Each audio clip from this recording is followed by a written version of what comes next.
हम भी एक घर बनाकर उसमें परमेश्वर रहे, ये हमारी इच्छा है। पर उसके भी ऊपर अनॉइंटिंग नाम का एक शब्द है, यानी अभिषेक। अगर किसी के ऊपर आशीष हो तो वो एक घर बनाकर, और परमेश्वर खुद उसे बनाकर, उस घर में परमेश्वर का आशीष हो, ये उनकी इच्छा है। ये एक और दृष्टिकोण है। तो इसमें दो पार्ट है। हमने पिछले एपिसोड में बात की कि मोसेस के ऊपर आशीष है और उसके कई कारण है। इस बारे में बात करते वक्त आपने बताया कि इस एपिसोड में आप विस्तार से बताएंगे। परमेश्वर खुद उतरकर मरियम से और आरन से कहते हैं कि आपको कैसे मेरे सेवकाइयों से बात करनी है। उस हद तक परमेश्वर जो है इस बात को कहते हैं, उसे हम देखते हैं। इसे हम कैसे समझें? परमेश्वर का घर हम कहते तो हैं, किसके घर में कौन रह रहे हैं? अभिषेक शब्द को हम कैसे समझें? पिछले एपिसोड के अंत में हमने कहा था परमेश्वर ने मूसा के बारे में गवाही दी थी। जी, ये बड़ा विषय है। परमेश्वर ऐसे किसी की गवाही नहीं देते हैं। यदि आप किसी को नियुक्त करते हैं तो तुरंत उसकी गवाही नहीं दे जी। सकते। दी तो गलत होगी। जी। उसके आने के बाद, उसे देखने के बाद गवाही देंगे। उनका कैरेक्टर, उनसे बात करनी है, सब कुछ देखकर ही बोलेंगे। निनवे के लोगों के लिए परमेश्वर नीचे आए, उन्हें देखकर दुखी हुए। वो क्यों नीचे आए? उनके उपवास को देखकर कहा, देखो ये किस तरह से नम्र हो गए हैं। उनके सिंसियरिटी को देख उन्हें देखा, वो उन्हें नाश करना चाहते थे। उसी ने कहा था तुम्हारे पाप बहुत ज्यादा हैं।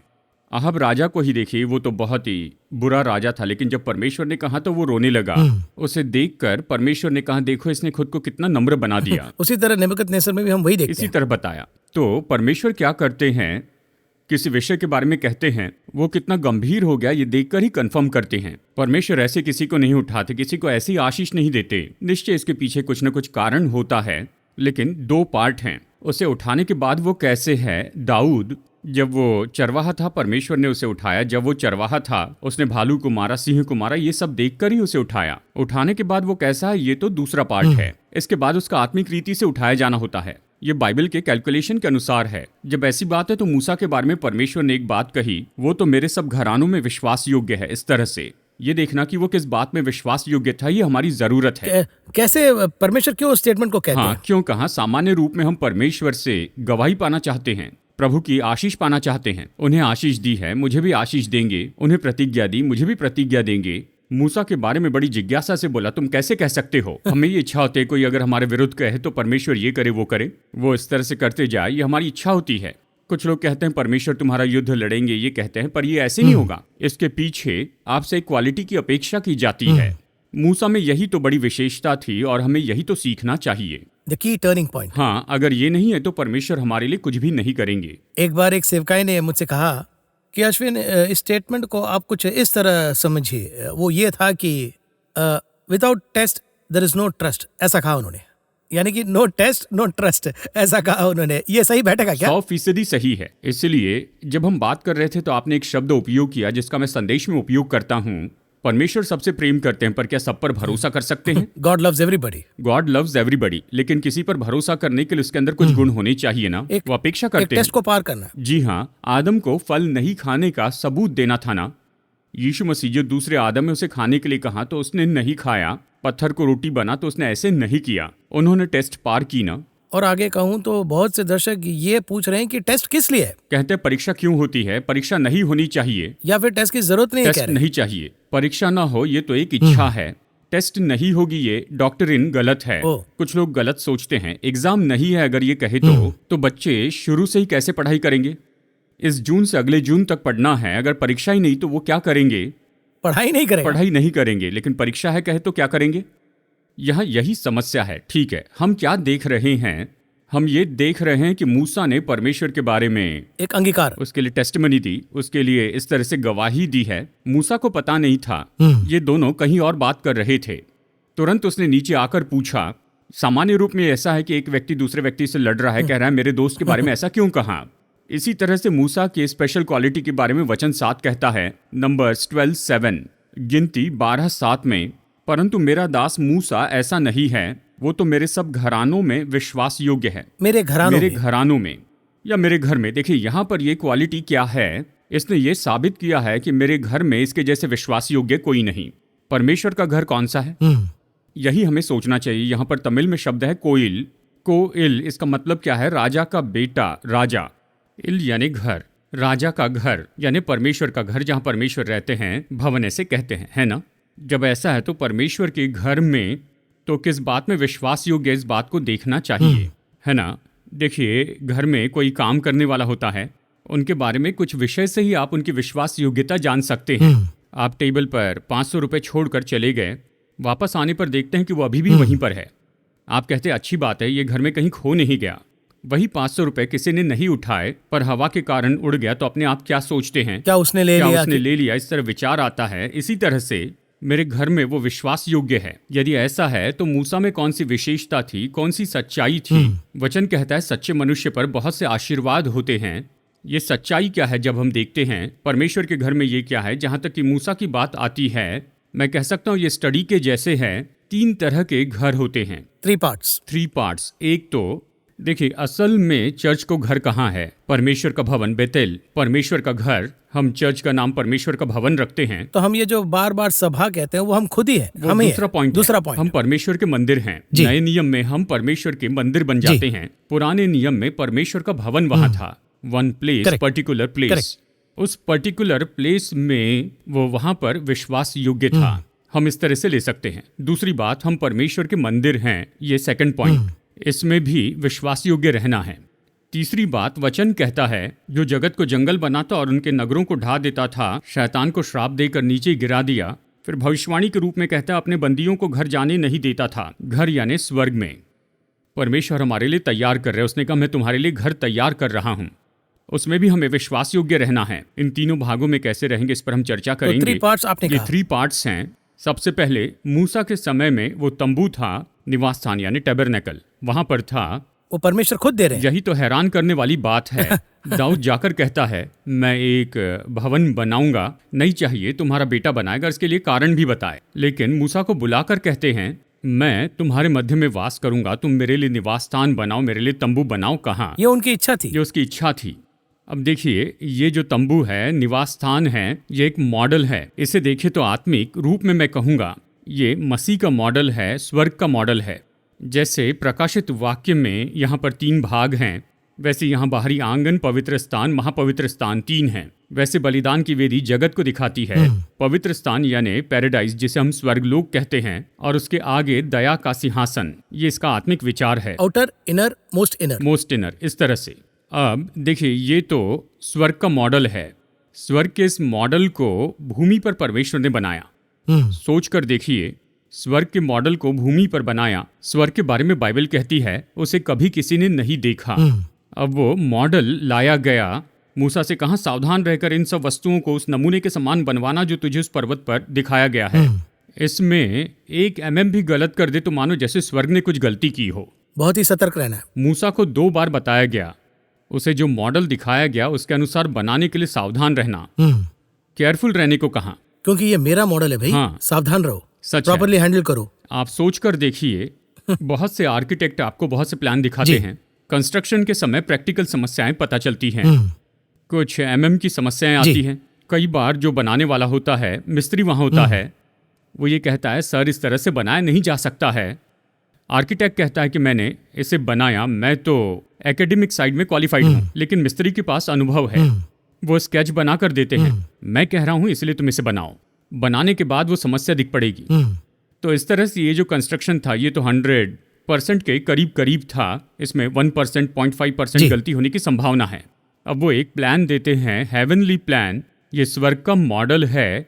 एक कदम आगे बढ़कर कह सकते हैं मसीह का मॉडल है, आने वाले मसीहा का। यीशु ने कहा वचन मेरे बारे में गवाही देते हैं, कहते इसे तुम खोजो। अब ये जो बलिदान की वेदी थी यीशु के बारे में है, बलिदान का मेमना यीशु के बारे में है। फिर महापवित्र स्थान में दयासन यीशु के सिंहासन के बारे में है। वाचा का संदूक यीशु के बारे में बताता। उसमें की 2 चीजें, हारून की वो छड़ी जिसमें से अंकुर निकले थे वो वहां थी। 10 आज्ञाओं की 2 तख्तियां, सोने के कटोरे में मन्ना का सोने का पात्र नए नियम को बताता है, तख्तियां पुराने नियम को दर्शाती हैं। ये दोनों भी यीशु के बारे में हैं। पूरी तरह से देखा जाए तो ये 100% स्वर्ग की आत्मिक बात है। कहा जाए तो 0% एरर। 0% एरर।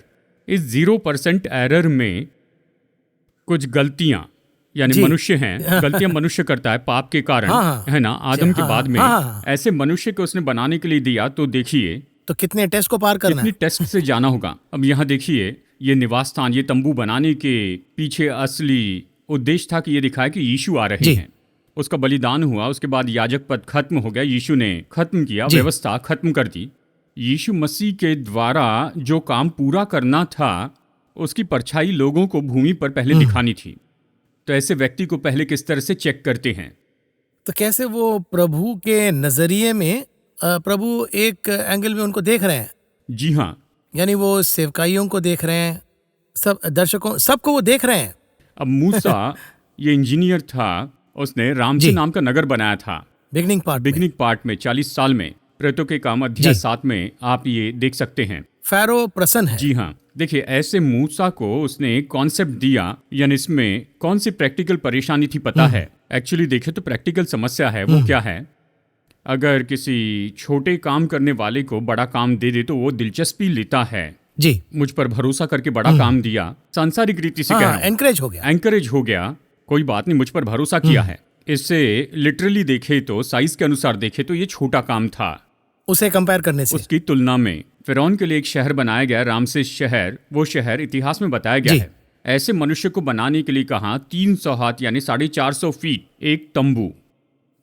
एक तंबू, उस समय में तो पिरामिड बनाए जा रहे थे, ग्रैंडियर। ग्रैंड रूप में बनाए गए। ऐसे समय काल में उसे तंबू बनाने के लिए कहा। जरा सोच के देखिए, अगर आप संसार के सबसे बेस्ट कंपनी को फोन करें और कहेंगे मेरे घर की कंपाउंड वॉल टूट गई है, क्या आप इसे फिर से बना सकते हैं? संसार की बेस्ट कंपनी को अगर आप ये कहेंगे तो वो आपके बारे में क्या सोचेंगे? यहाँ पर इसी तरह का विषय था, सांसारिक नजरिए से देखे तो, आत्मिक रूप में नहीं। अगर इसे आत्मिक रूप से देखे, इस तरह का प्रोजेक्ट देने के लिए इस भूमि पर कोई नहीं था, बस एक ही व्यक्ति था, मूसा। कारण क्या है? मैं स्वर्ग का मॉडल बता रहा हूँ, मिनिएचर बना रहा हूँ। आपने देखा होगा बड़े बड़े प्रोजेक्ट के मिनिएचर्स बनाते हैं। वो मिनिएचर बनाने के लिए एक मनुष्य चाहिए। अगर आप यहाँ पर पूछे तो उसे 100% टेस्ट किया गया। अब इसमें पहला पॉइंट क्या है पूछे तो, इसमें जो भी बुद्धि है वो उसका उपयोग न करें। परमेश्वर के बातों को सही तरह से इम्प्लीमेंट करने वाला होना चाहिए। उनको अपने से किसी भी चीज को बढ़ाने या घटाने की ऐसा नहीं करना था, क्योंकि इससे भी बेहतर बना सकते हैं। मैंने तो पहले रामसेस बनाया है। देखिए दाऊद क्या कहता है, मैं बड़े महल में रहता हूँ, मुझे परमेश्वर के लिए कितना बड़ा भवन बनाना चाहिए। परमेश्वर ने कहा नहीं चाहिए। परमेश्वर के लिए ये महत्वपूर्ण नहीं कि कितना बड़ा बनाया, पर कितना आत्मिक रीति से बनाया।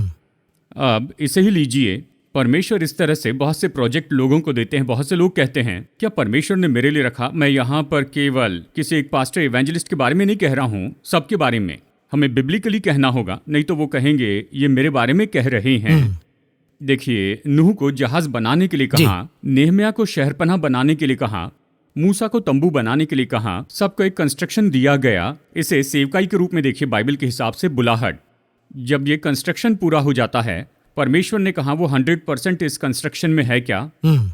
यही तो सवाल है। कहिए आपको कुछ कंस्ट्रक्शन के लिए परमेश्वर ने कहा, चाहे वो चर्च हो, चाहे वो सेवकाई की जगह हो या बाइबल कॉलेज की बात हो, यानी वॉट एवर इट इज। कहा जाए तो अपोस्टल पॉल जगह जगह जाकर वहां एक कंस्ट्रक्शन हो रहा है। जी, वहां पर स्पिरिचुअल कंस्ट्रक्शन जब कंस्ट्रक्ट करने के लिए कहा गया, तो क्या आप परमेश्वर ने कहा उसे 100% बना रहे हैं?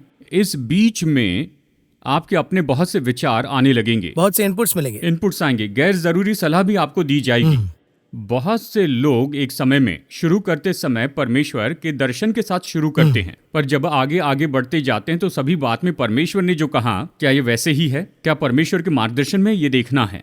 शुरू करते ही 2 लोग वहां पर आ जाते हैं, सर अगर इसे आप बदल देंगे ना तो बहुत ही अच्छा होगा। और कहने वाले अपने साथी ही होते हैं। जी हाँ। अब इब्राहिम को ही लीजिए, जाने के लिए कहा तो चले गए।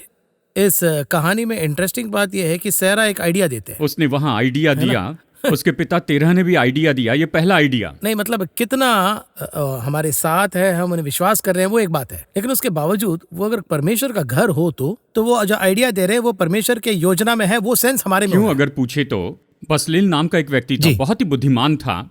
ऐसे बहुत से लोग भी थे, ज्ञानी स्त्रियां भी थी, ऐसे बहुत से लोग थे। उन सब लोगों ने मूसा को आइडिया दिया होगा। ये स्वाभाविक है। हाँ, स्वाभाविक है। मूसा हम इसे परमेश्वर के लिए कर रहे हैं, सबसे अच्छा करना होगा, इस तरह कहाँ होगा? लेकिन परमेश्वर ने कहा इन सब वस्तुओं को उस नमूने के समान बनवाना जो तुझे दिखाया गया है। अब यहाँ पर 300 की जगह अगर 301 हो जाए, स्वर्ग की योजना बदल जाएगी। एक मेमना जो निर्दोष मेमना है या बलि पशु, ये तो निर्दोष होना चाहिए। यदि कहे कोई बात नहीं, इस तरह से अगर इसमें कॉम्प्रोमाइज कर दें तो यहाँ पर परमेश्वर की पूरी योजना ही क्लोज हो जाएगी। परमेश्वर के घर में विश्वास योग्य व्यक्ति का गुण, पहला पॉइंट, यानी उस व्यक्ति की पसंद नापसंद कुछ भी नहीं होती है। सेवकाई में हमें ऐसे ही करना चाहिए। सेवकाई का बेस, मेरी इच्छा, मैं चाहता हूँ, मेरा गाँव, मेरा आचार, ये सब कुछ ऐसा कुछ भी नहीं। इसमें ऐसा कुछ नहीं करना है, ऐसा कुछ नहीं कर सकते हैं। परमेश्वर ने कोई सेवकाई दी। परिवार ही लीजिए, परिवार के बारे में देखिए, एक इच्छा होती है, पत्नी की इच्छा होती है, बच्चों की इच्छा होती है, कहीं तो भी हम उन इच्छाओं के साथ में समझौता करते हैं। अब इसमें परमेश्वर ने मुझसे क्या कहा ये बताऊंगा। ये तो एक स्टडी जैसे है। देखिए, दो तरह की गलतियां होती हैं, पाप होते हैं। ये जो उड़ाऊ पुत्र है ना, ये उड़ाऊ पुत्र है, प्रोडिगल हमने इस सन, बारे में बात की जी है ना? हाँ, उसमें दो पाप थे। एक तो वो कहता है आपके विरुद्ध में और स्वर्ग के विरोध में मैंने पाप किया।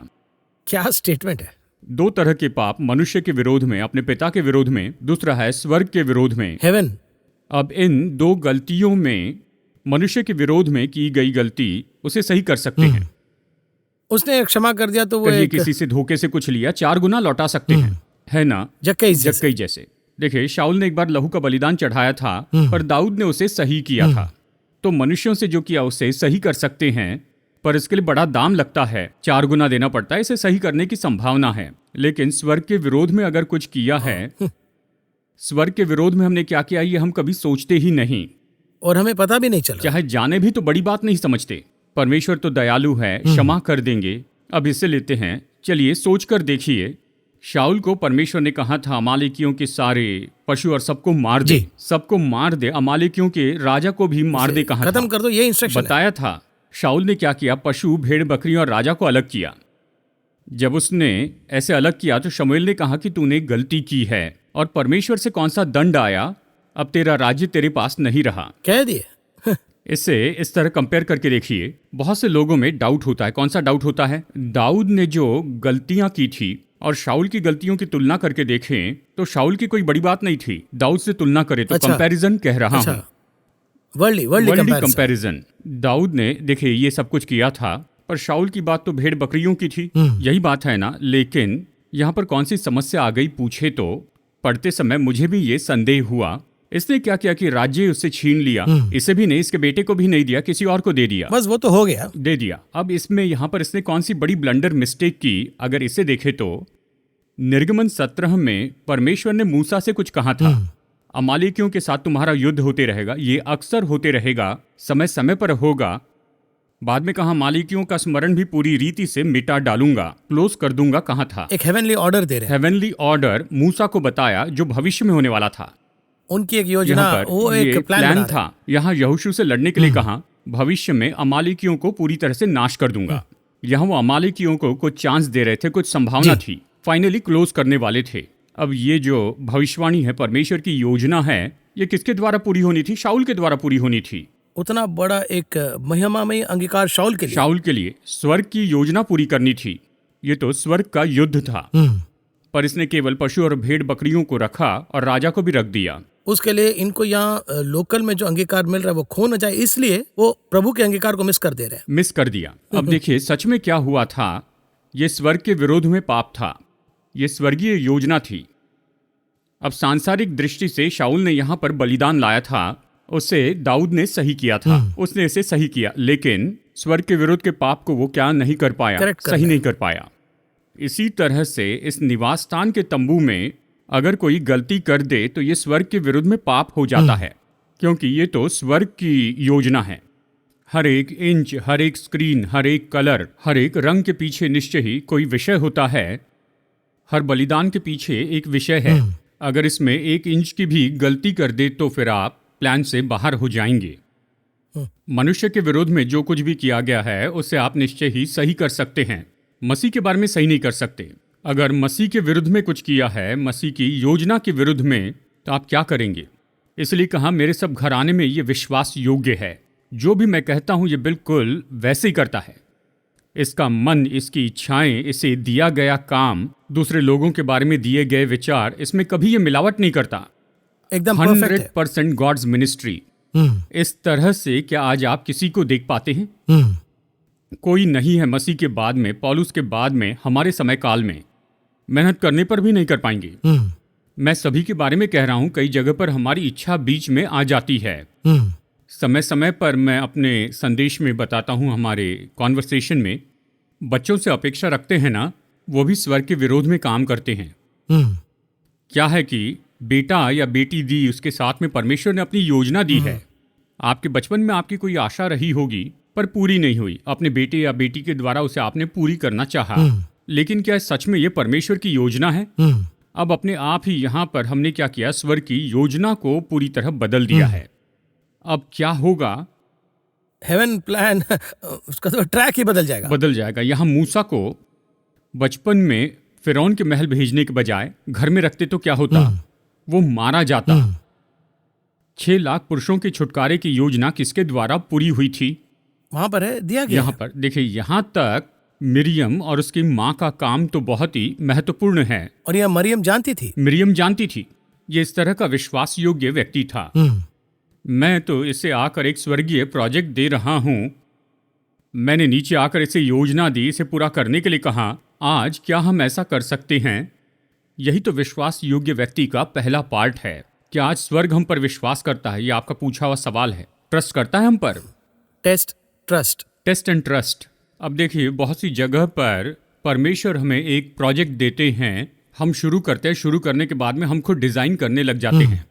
उससे बढ़कर हम अलग डिजाइन करते हैं। अब कुछ भी हो, हमारे परमेश्वर तो जेंटल परमेश्वर हैं। जब हम डिजाइन करते हैं तो वो चले जाते हैं।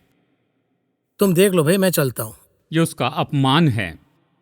ये मेरा दिया हुआ योजना नहीं। हाँ, तुम खुद कर रहे हो तो मुझे यहाँ रहने की जरूरत क्या? देखिए, हमारे घर में बुजुर्ग माता पिता होते हैं, बुजुर्ग होते हैं। शायद मेरी बात गलत हो, ये मिस्टेक हो, अगर आप उनकी बात नहीं सुने तो उन्हें गुस्सा आता है ना? उन्होंने जो कहा वो गलत है या उसे नहीं कर सकते, ये बाद में एक्सप्लेन कर सकते हैं। लेकिन जब उनसे कहे तो उन्हें गुस्सा आता है। तुम बड़े हो गए हो, तुम मेरी बात नहीं सुनते। देखिए, इस तरह से एक विचार आता है, उन्होंने कोई गलती नहीं, कैसे व्यक्ति हैं। यही एक सही व्यक्ति हमारे घर में है। वो हमें सलाह देते हैं, मेरी बात नहीं मानोगे। वो कैसे व्यक्ति है? वो लड़कर आपको दूसरी बार बताते हैं, फिर चुप बैठते हैं। इसलिए बहुत से घरों में लिखा होता है साइलेंट लिसनर। वो चुप बैठते हैं। परमेश्वर ने हमारे लिए कितनी बड़ी योजना रखी थी। हाँ, वही कहते हैं ना कि पवित्र आत्मा को हम क्वेंच करते हैं। मतलब एक विषय है, हेवनली प्लान है। अगर हम उसकी अनसुनी करते रहे तो वो दबकर क्वेंच हो जाएगा। ऐसा एक समय में इस योजना को दफनाया जाता है, उसके साथ कुछ नहीं कर सकते हैं। उसके बाद वो ठान ले कि आपके द्वारा नहीं हो सकता है जी। तो यहाँ इससे भी बड़ी बात होती है, आपके साथ में रहने वाले व्यक्ति के द्वारा करवाते हैं, है ना? अगला व्यक्ति उसकी योजना पूरी होनी है ना? उनके लिए तो हम तो ये समझते हैं कि हमसे ही सब कुछ होता है, हमारे बिना कुछ नहीं होगा। हाँ, ये सब हमारे ह्यूमन। उसके इस मेगा प्रोजेक्ट में उसने हमें एक पार्ट दिया, यही तो अपने आप में बड़ी बात है। ये तो उनकी कृपा है, ये उसकी कृपा है। चुना जाना ही उसकी कृपा है। जब ऐसी बात है तो मैं तो इस योग्य नहीं कि उसकी योजना में रहूं। यदि ऐसा है तो वो कुछ समय तक राह देखेंगे, क्या मैं करूंगा? वो पूछेंगे, अगर मैं नहीं करूंगा तभी वो निर्णय लेंगे कि ये संभव नहीं और वो किसी और को देंगे। हम कैसे देखते हैं कि हमारे प्रोजेक्ट को किसी और ने पूरा कर दिया? वो हमें बताएंगे ये तुम्हें करना चाहिए था, लेकिन देखो उसने कर दिया है। मैं परमेश्वर से प्रार्थना करता हूँ कि इस विषय में मैं निश्चय सचेत रहूं। जो बुलाहट मुझे दी गई है उसे मैं पूरा करूं। मुझे जिसके लिए बुलाया गया उसे मैं पूरा करूं। वो विश्वास को शुरू और खत्म करेंगे। कई बार हम जो प्रोजेक्ट शुरू करते हम नहीं जानते। शाऊल 38 साल से नहीं जान पाया कि वो किसी प्रोजेक्ट में है। दूसरे साल में उससे ये प्रोजेक्ट ले लिया। अगले 38 साल तक कोई प्रोजेक्ट नहीं था। वो राजा था, नाम के लिए राजा था। जी, आना कितनी परेशानी और कितनी कठिनाइयां। हाँ, 38 साल तक बिना प्रोजेक्ट के ही रहा। आज भी बहुत सी सेवकाई में इसी तरह से चलते जा रहा है। पहले तो परमेश्वर ने इन्हें दी हुई ये एक ऐसी योजना है। उनकी योजना उसके ऊपर थी। वो ये सोचते हैं कि मेरी सेवकाई, ऐसा नहीं है। स्वर्ग ने अपने एक मेगा प्रोजेक्ट में मुझे एक छोटी ईंट के जैसे दिया है। इस प्रोजेक्ट में करोड़ों ईंटें हैं। ये सब शहरपनाह के जैसे बनाई जा रही है। बाइबल स्पष्ट बताती है कि हम जीवित पत्थर के जैसे उसमें आत्मिक घर बनते हैं। तो मैं एक पत्थर हूँ, करोड़ों करोड़ों पत्थर में से एक पत्थर हूँ। इस पत्थर को कैसे पॉलिश करें, इसके कॉर्नर कैसे अच्छे बनाएं। अब उदाहरण के लिए मैं कहता हूँ, कहिए कि हेक्सागोन है, उसके 6 कोनों को क्या करना है? कोने तराशने हैं। ऑक्टागोन में 8 कोने होते हैं, ये फिक्स होने चाहिए। तो बाकी 6 हैं, वो मेरे इस 6 कोने से जुड़े हुए हैं। यदि केवल एक ही को मैं शार्प रखूं, उसके बाद ये पूरा प्रोजेक्ट वेस्ट हो जाएगा। तो अपने आप इस पत्थर को हटाकर दूसरा पत्थर रखा जाएगा। घर बनाते हुए आपने देखा होगा, ईंट को तोड़ते हैं, अगर वो टूटती नहीं तो फेंक देते हैं, दूसरी लेते क्योंकि काम जी। करना है। इस ईंट में जी। समय बर्बाद नहीं करते, उसे नहीं लगाते हैं। उसमें समय नहीं बिताते, फेंक देते, दूसरा लेते हैं। इसी तरह से हम प्रोजेक्ट में हैं या नहीं, यही विषय है। यही तो मूसा का पहला पॉइंट है, मेरे सब घरानों में विश्वास योग्य है। पहले पॉइंट में ही इतना हेवी सब्जेक्ट, और हेवी जब हम कहते हैं तो कितनी गहराई की बात है, देखिए ना। जी हाँ, और इसे हम हल्के तौर पर बात नहीं कर सकते हैं, और हम खुद इससे कितना सीखते हैं। देखिए, परमेश्वर ने कितनी बड़ी गवाही दी, इसका मतलब कितने बड़े मामले में पास हो गए हैं। उनकी योजना को मिस किए बिना कर रहे हैं ना। देखिए, आज हम एक अगर योजना आज बन गई तो हम कहते हैं कि बस ये सब प्रैक्टिकल नहीं है भाई। तो मतलब प्रैक्टिकल इस शब्द को हम वर्ल्डली लेवल पे सोचते हैं, लेकिन हेवन जो योजना देते हैं, ये सब सोचकर हेवन दे रहा है मूसेस को। जी, स्वर्ग ने दिया, और स्वर्ग ने मूसा पर इतना विश्वास किया था। आना चाहिए, आना चाहिए, आ गया और आया काम पूरा और कर उसने दिया। काम पूरा कर दिया। निर्गमन में ही उसने बनाकर काम पूरा किया। काम पूरा होने के बाद कहा, मेरे सब घराने में ये विश्वास योग्य है, यानी फर्स्ट पॉइंट में ये सक्सेसफुल हुआ। इतना साहस कहाँ से आया कि उसके बारे में इस तरह से कहते जाएं? मैंने जो उससे कहा था उसने उसे पूरा किया, ये एक पार्ट है। और उसको देख के आप कैसे ऐसे बात कर इसलिए सकते हैं? परमेश्वर क्रोधित हुए थे। अभी हम पहले पॉइंट में ही है ना ब्रदर जी। और 2 पॉइंट दो है पॉइंट हैं। अगले एपिसोड में। अभी लग रहा है कि अभी अभी शुरू हुआ है, अगले एपिसोड में उस 2 पॉइंट को देखेंगे। उससे भी मुख्य एक सवाल के साथ समाप्त करना चाहता हूँ। बहुत से सेवकाइयों में या फिर बहुत से सेवकाई के बुलावे में छोटा सा एक सवाल रख रहा हूँ, उसे शुरू कर रहा हूँ, लेकिन डिविएट नहीं कर रहे हैं, सवाल के तौर पर रख रहा हूँ। एक व्यक्ति के लिए हेवन की एक योजना है ना? जी। आपकी योजना अलग है, मेरी योजना अलग है। करेक्ट है ना मेरी बात? मोसेस के लिए एक योजना है, तो मोसेस के माध्यम से उसे करवाना है, ये हेवन का एक प्लान जी है। हाँ। लेकिन मैंने बहुत से लोगों को देखा है, वो किसी और मॉडल को देख रहे हैं, और वही मॉडल मेरे लिए है ये सोच रहे हैं। सवाल ये है, एक बुलावे में कितना सावधान रहना होगा। मोसेस के बुलावे में मोसेस बहुत सावधान रहे, लेकिन आजकल मैं बहुत ये देख रहा हूँ, ये मैं आमतौर पर कह रहा हूँ कि अगर कोई सेवकाई में आगे बढ़ रहा है या बढ़ चुका है, तो वो कितना टेस्ट और ट्रस्ट को पार करके प्रभु दे रहे हैं, ये कोई नहीं देख रहा है। बस वो आगे आगे वही फार्मूला हमारे लिए भी काम करेगा, हम सोच रहे हैं। बहुत से सवाल इसके बारे में अगले एपिसोड में इस बारे में बात करेंगे। इस कार्यक्रम में आने के लिए धन्यवाद। नमस्कार। धन्यवाद।